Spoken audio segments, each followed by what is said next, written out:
Startup Unscripted. The questions you have with the truths you need to hear. And now your host, Michael Dencio. All right. We are in studio today. High Up five, top, baby. Nice to see you, buddy. You too. Mike Dencio here with Next Level Consultants. But as you all know, you are tuning into Dental Unscripted, the startup series. So Startup Unscripted. And we're excited today. Well, I'm excited today because I've done 2 live interviews. Okay. You're local. Okay. And this is number 2. This is number 2. I didn't get the number 1 slot. No. We were the first ones to talk about it doing live in studio, but you decided to test it out with somebody else to make sure it worked. Yeah, I had before coming in and stubbing your toe, trying it for the first time. So exactly right. Exactly right. Guys, I'm honored to be in the top 5 of live. Top 5 live. Top 5 live. Well, good. I'll introduce you in a second. Yes.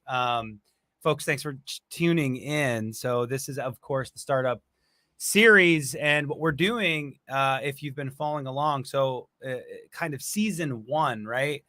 We ran from the top of a startup, the beginning process, and worked all the way through. And that was all of, I think, 2020 when COVID started, and it was just kind of a crazy time for all of us. And we've been dripping episodes out, but I decided to start it back to the top. So so we're going back today. We're talking lending, and lending is one of those first pieces that you need when you're starting this journey.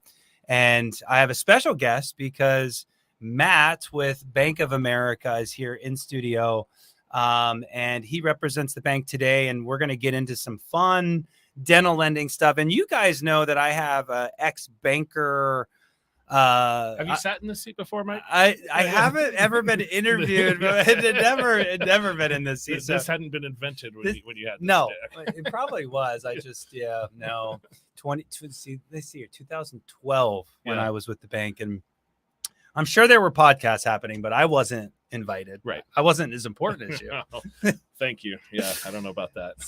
So with that being said, let's, in true startup unscripted style, let's just get right into it.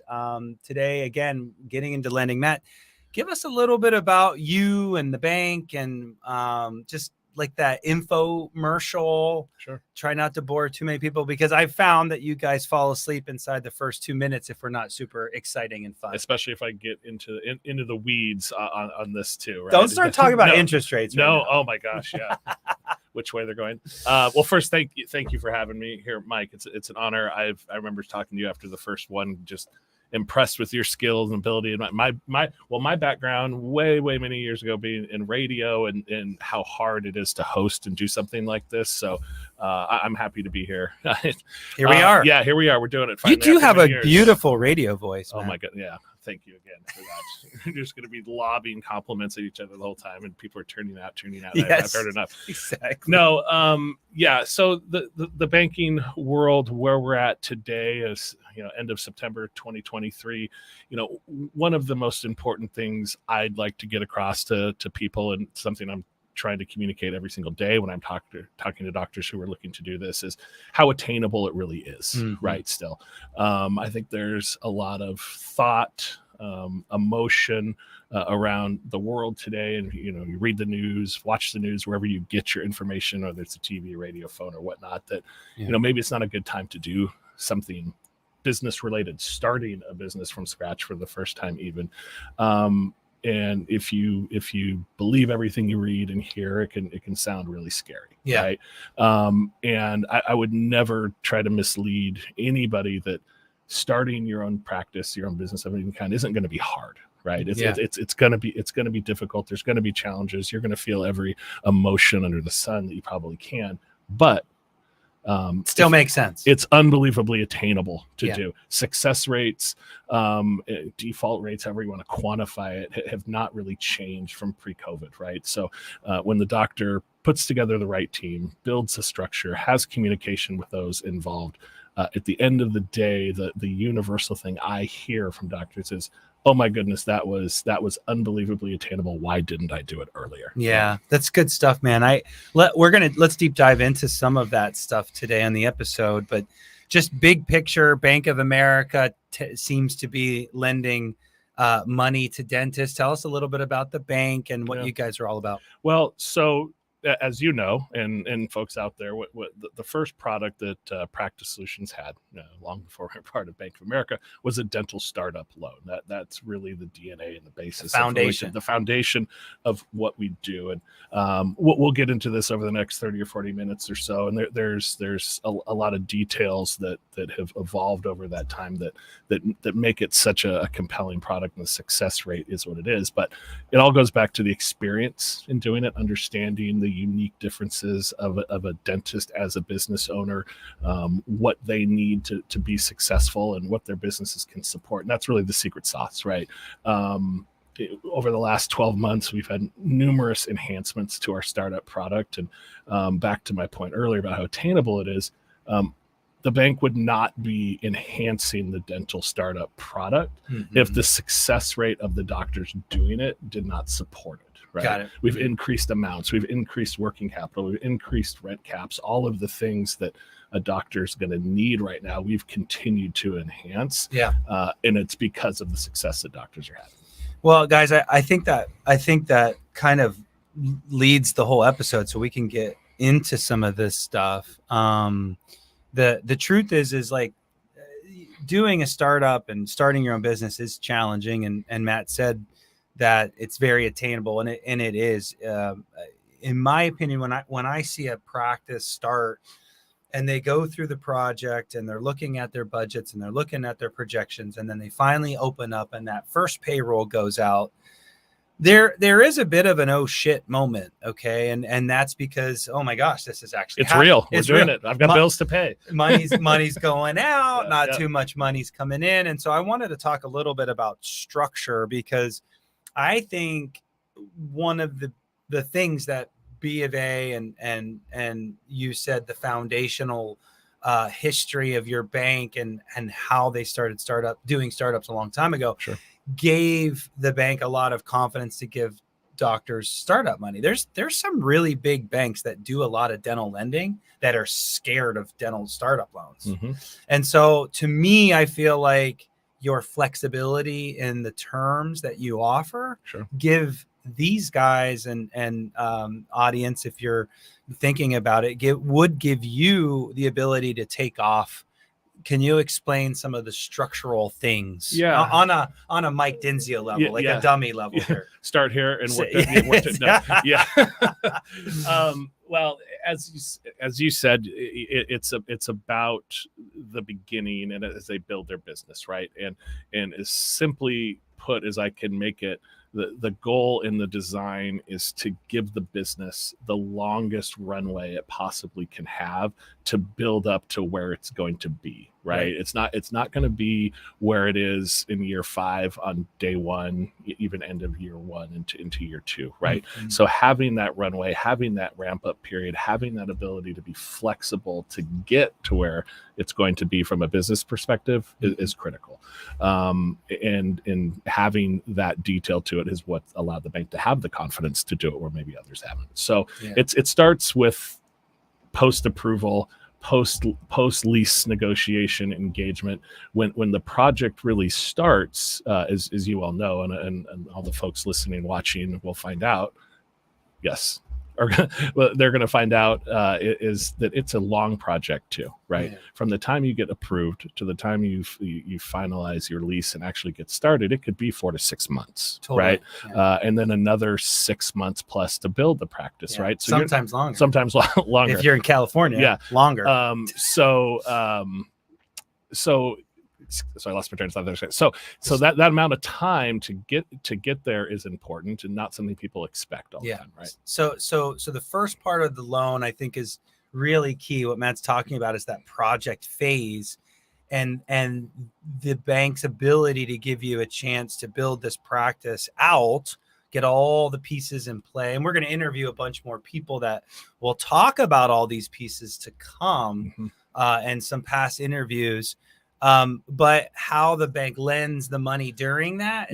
Yeah, the project period. That's where you touched on it. So the first step is the project period, and we give a doctor to start 10 months to build out their project. During that time, we're making payments to your vendors, you're paying your bills, the process is starting, but we're not going to require a doctor to go into repayment on that. Got it. And that's the first Like piece during the project. During the there's project, no payments. there's no payments, right? How should you make a payment on something for a business that hasn't opened yet and started generating revenue? Yeah. And that's a really key factor. 10 months, in this day and age, do you always need all of it? Hopefully not, but sometimes even then some. And there is flexibility to extend beyond that too. Then you transition from project period to repayment period. And that's where the evolution goes. That's where the scary oh no, yeah, I got to pay somebody to answer the phones. I've got to pay somebody to help. Oh my goodness, I'm doing all these marketing efforts. I'm listening to everything that Mike and his team have to do to help drive business here, but I'm not generating 100 patients a month just yet to bring the revenue in. A lot of money, lot of money going out, payroll, marketing. You just said rent. Yep. So you've got all these payments going out. A loan payment, right? And a loan. So all this is happening. You guys give tons of working capital to cover this, but still the account's dwindling. Right. And so to help offset that, the graduated repayment process is really the secret sauce here. And we have a three tiered step to do that. Year one, your minimum monthly payments are going to be interest only on it. 12 months where you're making the smallest monthly payment that you can on this. And again, there was no payments during the project. That's correct. But then once you officially open, that's when payments start. So you're a year into your loan, right? Sometimes before you're even making any repayments on it. And that gives a lot of flexibility to execute on the strategies you're building for your doctors as well. Okay, so interest only in the first 12 months. And then I think it ramps up from there. It ramps up. So year two is a 50% principal plus interest payment. Year three, 75. It's not until year four that your minimum monthly payment is a full principal and interest payment. And I'm sure you talk to your doctors by year four. I mean, you're generating the revenue. If you plumbed 6, equipped 3, you have operatory 4, 5, and sometimes 6 in there because you're operating at capacity and you're more than ready to support a payment like that. I want to talk a little bit about the cash flow, like not just the ramp up, but like what are some things we can do in the budget and you and I talk a lot about things on our projects. Sure. About how we can reduce the cost of the project. But because there are a lot of there's a lot of things we can do during the project phase to essentially make those payments even smaller by managing the project. I want to get into that, but I do a lot of projections for docs because they want to see what that first 6 months looks like. And what's really interesting about that is when you look at year 2, it's usually the hardest year cash flow wise. Yep. I know you know what I'm talking about. Why don't you describe that? Because I think it's really interesting that startups are freaking out about that first year, but it's really the second year that can be tighter. Well, and there's a lot of factors that go into that, right? We talked about the graduated payment on the loan process, and that's where it stepped up from interest only. So on the cash flow side of things, dollars going out has increased. Mm-hmm. You've probably hired a hygienist and assistant by then, so your costs for labor have gone up as well too. So the expense side of things has gone up, and while the cash in has increased, it's still in the growth period too, right? So it's the ratio side of things gets a little bit tighter there. To your question about controlling the budgets, I think there's the way I like to explain it is we want to get you as much money as you need to do the project. Need right? is the key. Need is the Need keyword. is the key. Yeah, we don't ever want to we don't want to slash and cut to the point that you're not building the practice that you're proud of and that you dreamed of and you want.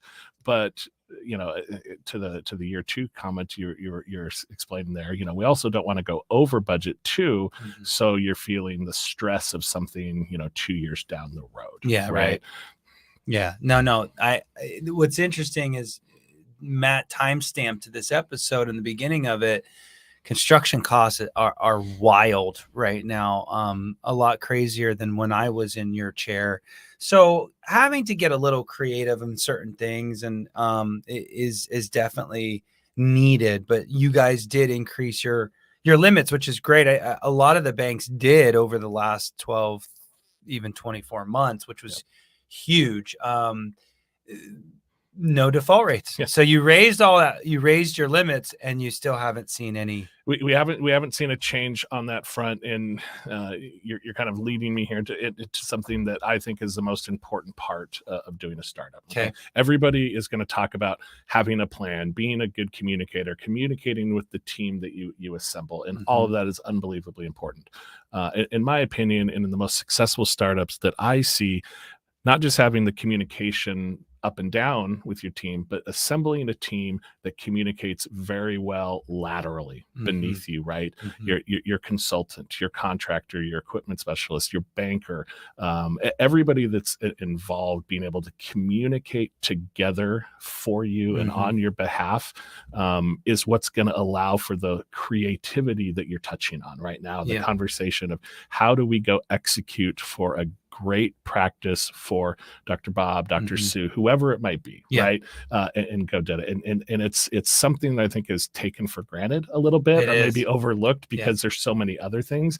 And if you build a team that communicates that way, then the other problems you're thinking about and worrying about, they start to solve themselves. I've had clients that like they're like, why is Matt talking to Mike, and why am I not CC'd on this stuff, or or I need to be making decisions. And don't get me wrong, like that's a very important thing for your team to be communicating and that you're making decisions. But when it's scheduling, when it's something's not working well, it's really important that your team does have that flow, that trust, that the acumen of the industry that helps you. Oh, 100%. I mean, we're all in it for the same thing, right? We're all in it for our doctors, our clients, those that we work with, to have a great project, to have an efficient project. And the communication does come full circle. I know you do, I do, the folks we work with do communicate back to our doctors, and they are the ultimate decision makers, and they do. It can be an efficiency side of things as well, right? Totally. We can take a lot of things off the plate of our doctors by doing that for them. And most of my clients are like married, have kids. How many clients have you had that they've just gotten married? Yeah. They're a couple years just had a baby, or are about to have their first baby, and they're doing all of this at one. And it's it's so cool to work with folks who can take on all of those things at one time and still nail it. Thrive, right? And thrive. And it's really cool. And that is a tribute to the team that they assemble. And you're right. It's kind of funny. There's a joke at Next Level. I'll bring you in on it. So it's the strangest thing. When we take on a client, they somehow miraculously get pregnant. And it's like, dude, like I don't know if I want to touch on that. The how and the why. We'll talk about our why. I don't know. They just get excited about their career and they're just excited in general. I'm not sure, but it's true. Like, family planning is a huge part of my everyday world as a consultant. And you're right. It is really, really interesting how all this still works out very well for them, even though they're doing all these things. And it's, they're the majority of folks doing a startup, they're at that stage in their life where up until that moment, the single biggest things that could happen in their life is starting a family and all that goes into that, and starting a business, right? And which it should, huge. right? it should be treated with the same respect and due diligence and care that all of them do, because it sets the path forward for the rest of their lives. You know what's interesting, Matt? Like the last banking interview I had, I asked the gentleman this question, and I want you to answer honestly, because I feel like, in general, this is the hot seat question, by the way. Is it? Be ready. Is that why you turned the fan off? That's right. I wanted everybody to hear this crystal clear. Okay. It's actually not really a hot seat question, but like, do you, like, when my grandfather talked about getting a loan for the business that he started, and my father told me what he had to do to get his loan, what's really interesting is they had to present a plan. They had to go into the bank.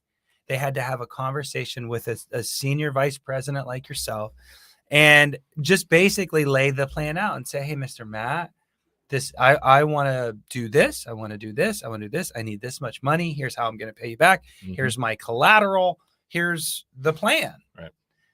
And I'm going to call out folks that might be listening to the show, is if you're not prepared to do that before someone even comes to you and asks you for money, I feel like you're missing something. So the hot seat question is, do you feel like they could come to you more prepared?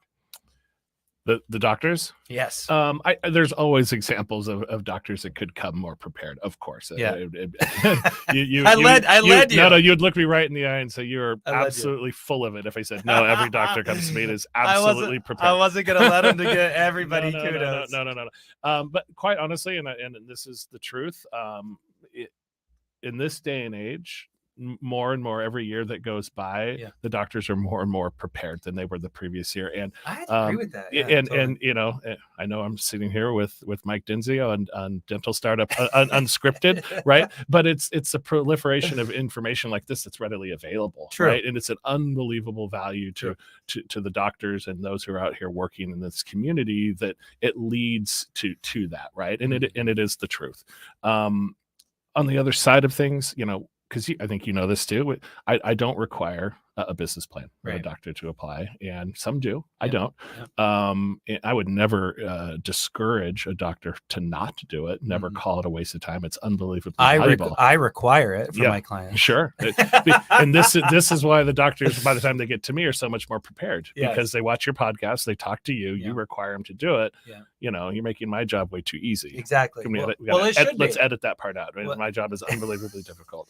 It should be. It should be. Yeah. No. It's an interesting question and point, but right, they're becoming more and more prepared. No, sure. I have to agree with that. Even though I was a little extreme in my example, it used to be that someone would call me at the bank 15 years ago, and they would just be like, "Hey, Mike, I want a loan, and how do I do this?"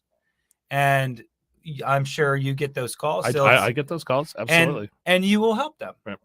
But I would challenge the audience to not do it that way. Go to Matt and say, here's the plan. And can you give me the money? And he'll be like, heck yes. Of course. Yeah. No, of course it might be too strong. But you know, I don't know if you ever used this analogy before, but I use it with doctors all the time.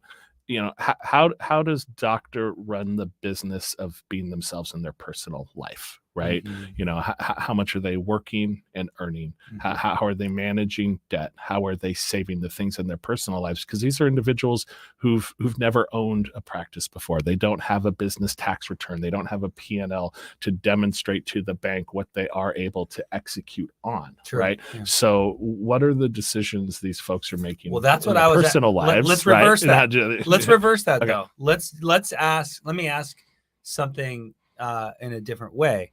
What are the pitfalls of folks coming to you where you say no, or it may be borderline no? Yeah. Are there things they can do before they approach you other than a business plan? I'm curious to see, because I want you to, after I answer this, I want to get your perspective on how much this has changed or evolved, if it at all too. And when we're all out there working and speaking and educating, you know, our future practice owners, we touch on all of these things all the time.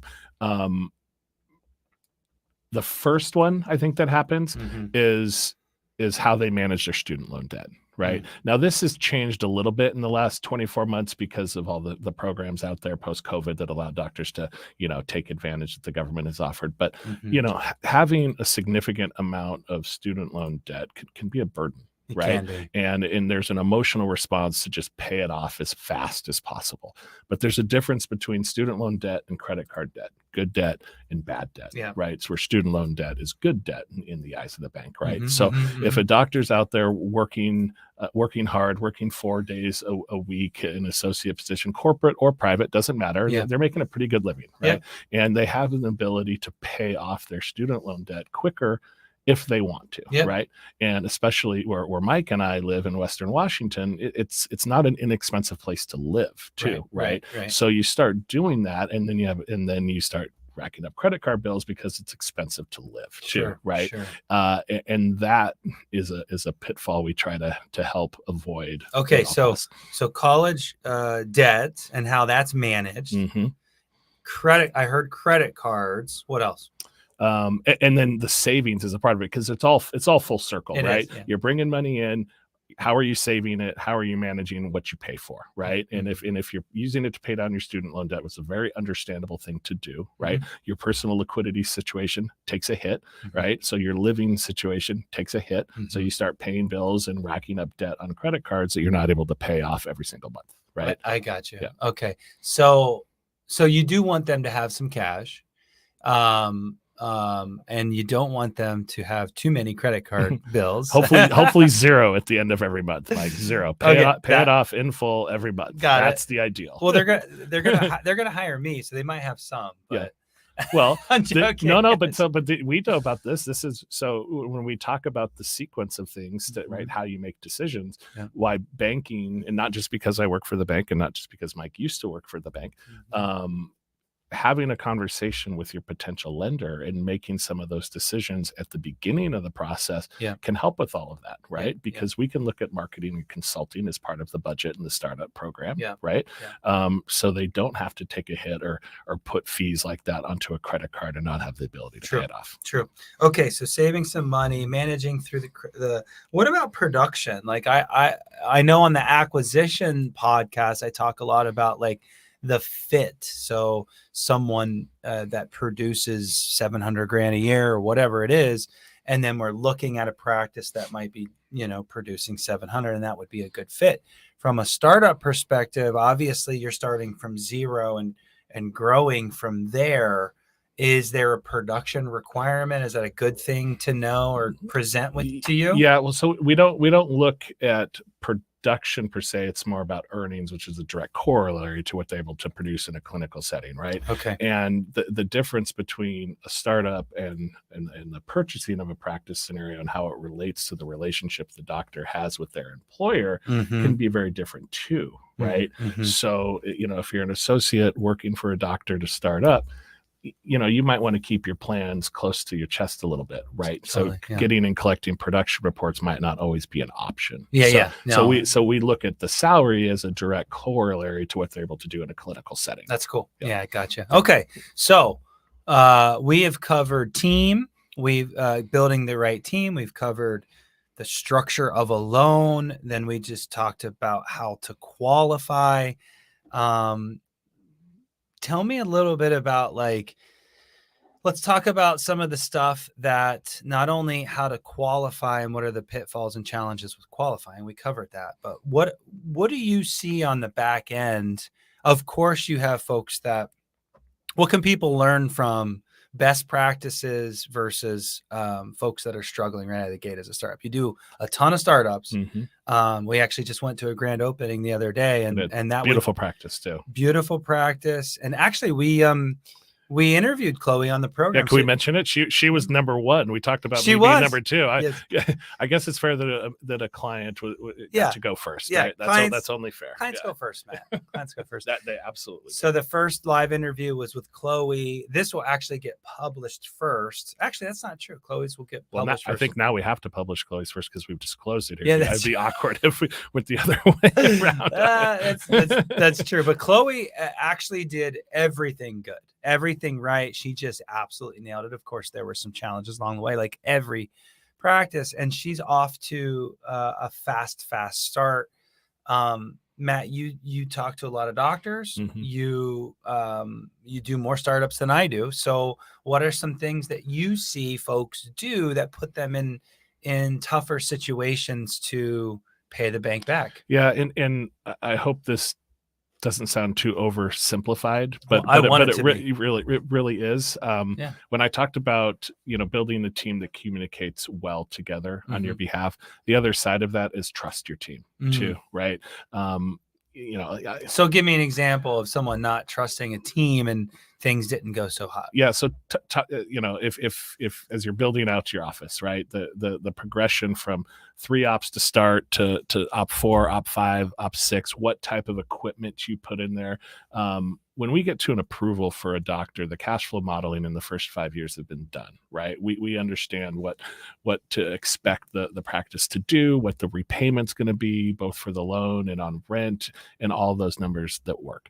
Now, when a doctor maybe takes a step outside of the advice that you would give them as your consultant, or the structure that goes into the approval of the loan, and purchases a piece of equipment or technology maybe a little bit premature, and takes out some other type of financing to do that, and all of a sudden now has another significant payment into their monthly cash flow that wasn't part of the original cash flow modeling, it starts to put stress on the cash flow that you're solving for. And in no way am I against technology in a dental office. It's couldn't be further from the truth.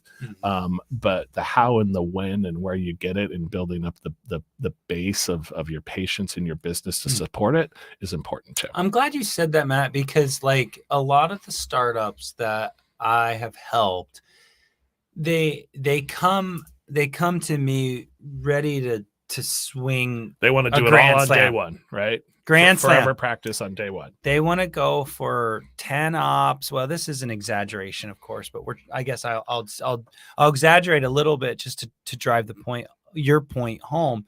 And that's just they're just literally gripping down and trying to hit a grand slam, when really all they need is an RBI, right? And I'm not a baseball guy, by the way, but I'm going to go with this. But they literally are going for a grand slam, and baby steps are really important. And so, hell yes, we want technology. Hell yes, we want scanners and 3D printers and Cerax and all the things. Absolutely. We want you to own the building where your practice is going to, all the things.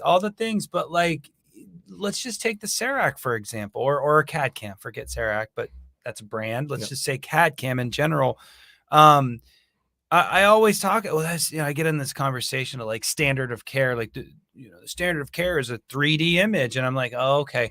So the reality is that you might get lucky to get 30 new patients your first month.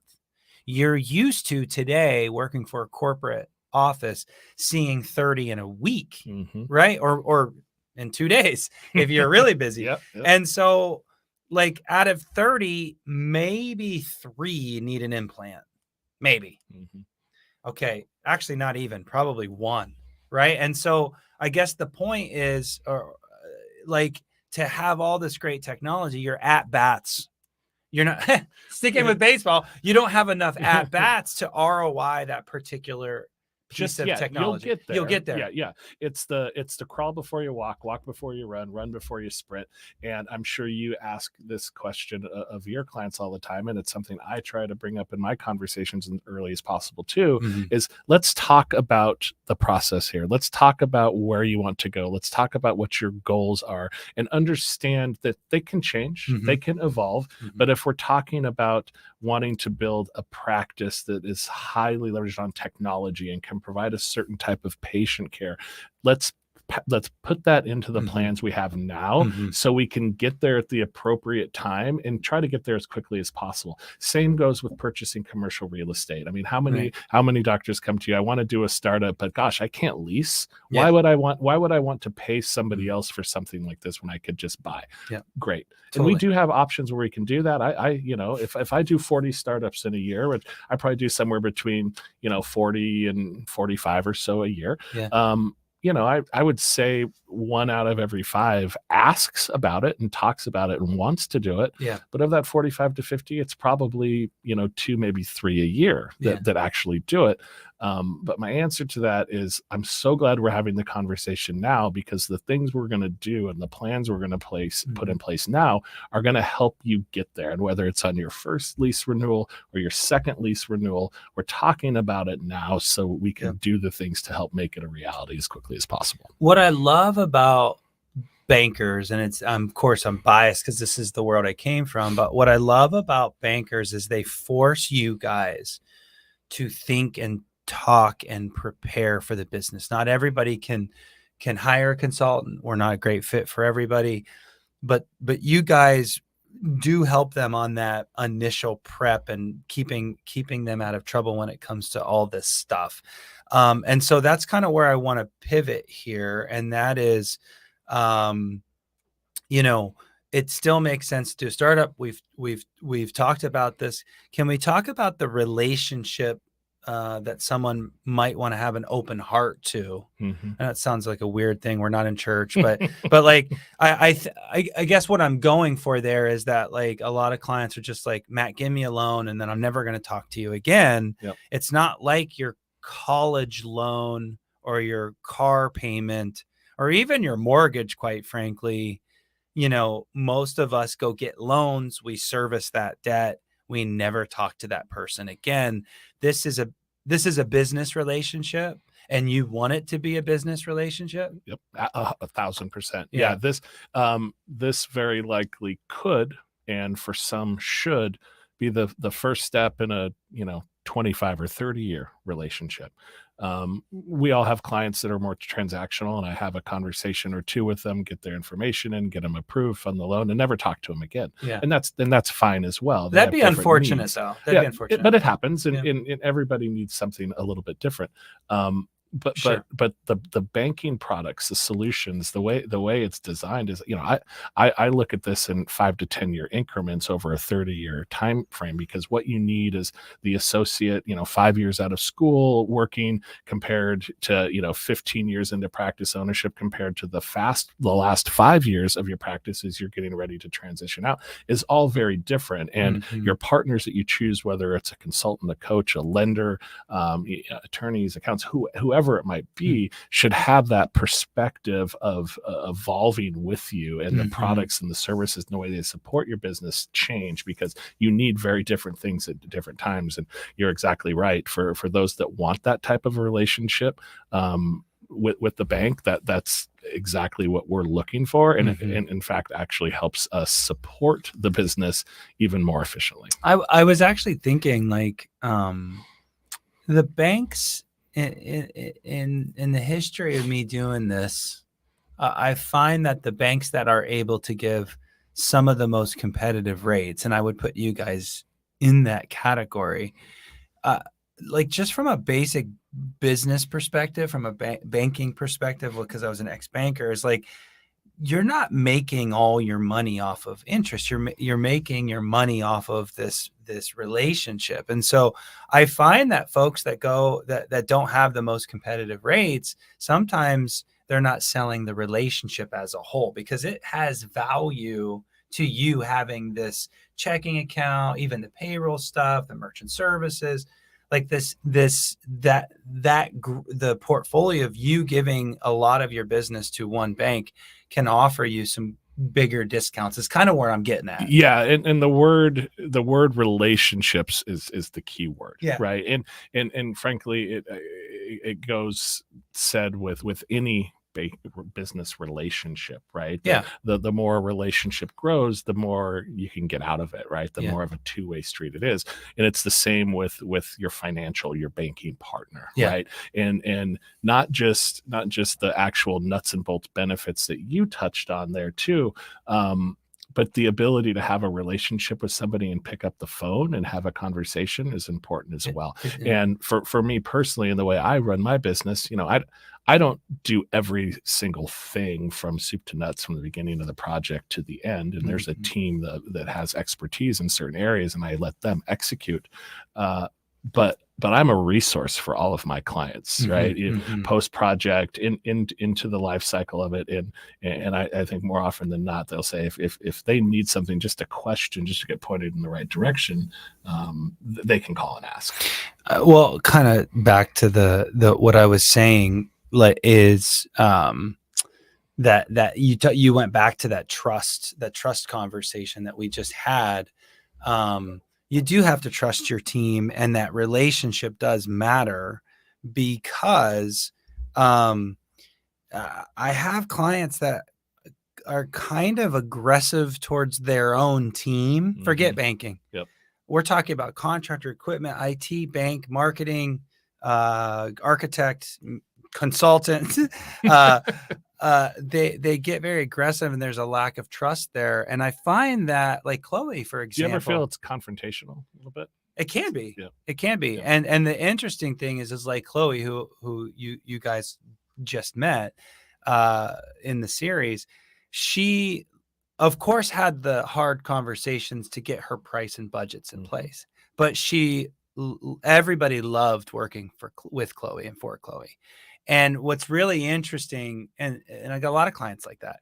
What's really interesting is everybody will bend over backwards for someone that they love working for. You'll get the best deals when the client is appreciative and you like working with them. You'll get the best deals. But the person that is aggressive and confrontational and just it's all about the nickels and dimes, you're not going to get the best service. And I would say it's even more about the service than the nickels and dimes, even, right? Because some point it is what it is too, right? Yeah. But you're absolutely right about Dr. Chloe, and she's a phenomenal person. She built a beautiful practice. Her family is fantastic. That was the open house we were just at, and then we both go to a lot of open houses, and that was top notch, right? Yeah. She would be an excellent case study in all of the things right to do with the startup. Yeah. Well, I guess on that note, we are at our. Are we at the end already? Dude, it flew by. It flew by. This in studio stuff is I got to get used to it. I'm used to talking to people on the screen up here, looking at it a little bit. Yeah. But we are live, and people are able to watch us live and actually ask questions in the program, and so this will get posted like all of our other episodes, but we will continue to give you guys the schedule so that you could potentially be part of the program. Nobody asked you any questions, Matt, but we just started doing this. That's fine. Yeah. I think we covered just about everything. We covered it. Right. Well, any last comments, things? I want to circle back to what we started off and say that if you're a doctor out there thinking about considering a startup, there's going to be a lot of questions, thoughts, things that you're going to go through, but the attainability of doing this has not diminished. The success rate and what we're seeing with our doctors has not changed. And for those that are willing to jump in with both feet, build a team, work collaboratively with them, it can be an unbelievably rewarding experience. 100%. 100%. And thank you, dude. This was we've been talking about this for a long time. It finally happened. It's here. We're done. And Matt had a background in radio, so I was a little intimidated that he was going to big time me today. No. Radio, but not TV. And this is the blend between the two. So it kind of like I knew what to expect coming in, but then it kind of pushed me a little bit outside of it too. So well, many years ago. Thanks again, man. Thanks, buddy. I appreciate it. What we're going to do is we're going to put any information down below to get a hold of Matt.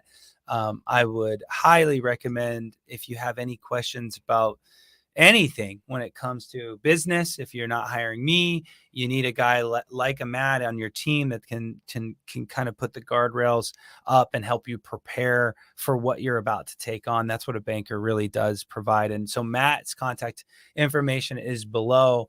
And so again, thanks guys for being a part of the program. Follow us on Facebook, Instagram, YouTube. We've even got LinkedIn accounts. Like the show's really been taking off, and I just want to say thank you all for being a part of the program, and again, Matt, for attributing to it, man. My pleasure, buddy. My man. Yeah. All right, buddy. See ya.